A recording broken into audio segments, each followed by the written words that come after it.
расман муҳорибаи рейтингӣ дар вазни сабук байни дуюм рақами рейтинг Дастин Порье бо рекорди 28.7 ва панҷум рақами рейтинг Майкл Чендлер бо рекорди 23.7 рӯзи 12 ноябр дар Амрико дар турнири UFC 281.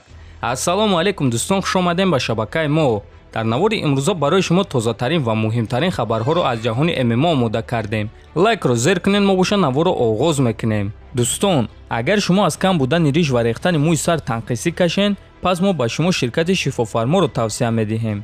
дар ин ширкат ҳамчунин дорӯҳо барои хароб ва фарбешавӣ, барои хунукзадагӣ, равғани сиёҳдона ки ба ҳамаи дардҳо даво мебахшанд ва дигар дорӯҳои гиёҳӣ. ва аз ҳама муҳим он аст ки дорӯҳои ин ширкат гиёҳӣ ва оригиналанд. худи ҳозир ба номерҳои дар рӯи экран буда занг занед ва ҳатман аз номи канали Паҳлавон гап занед. ҳамин гуна шумо ҳам моро дастгирӣ мекунед ва ҳам дорӯҳои даркории худро дастрас мекунед. президенти UFC Дана Вайт дар танқиди одамҳое ки мегӯянд ки Шон Омели ҳоло бояд бо Пётр Ян намеҷангид ҷавоб дод. ҳар як кас оиди ин мавзӯъ гап зада аз худ матчмейкер месозанд, аммо ин корро танҳо бо як роҳ аниқ карда мешавад. агар хуб фикр кунем, Омели 27 сола аст ва ӯ ҳозир дар қуллаи баландии карьераи худ қарор дорад. ин муҳориба моҳи октябр баргузор мегардад ва Шон 28 сола мешавад. ӯ 17 муҳорибаи касбӣ дорад ва ӯ 28 сола мешавад. Омели барои бо Пётр Ян ҷангидан тайёр аст, гуфтааст Вайт.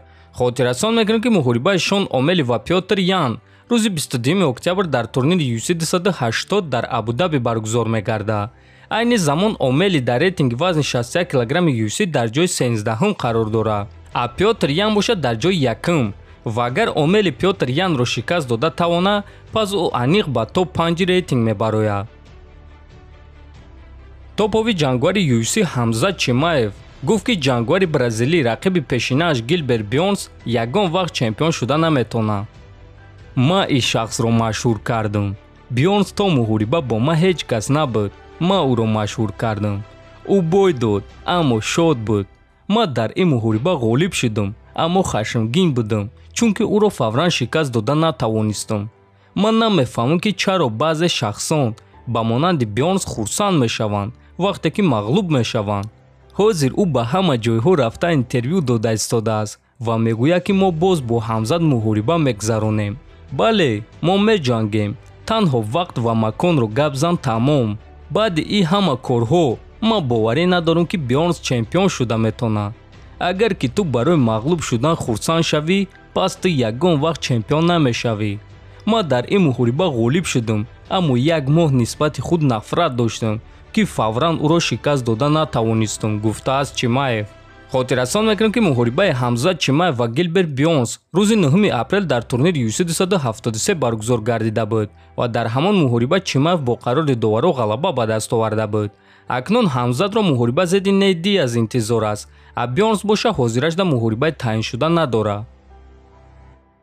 чемпиони пешинаи UFC дар вазни сабук Чарлз ду Бронкс Оливейра қоил шуд ки бо Ислам Махачев ҷангидан намехост.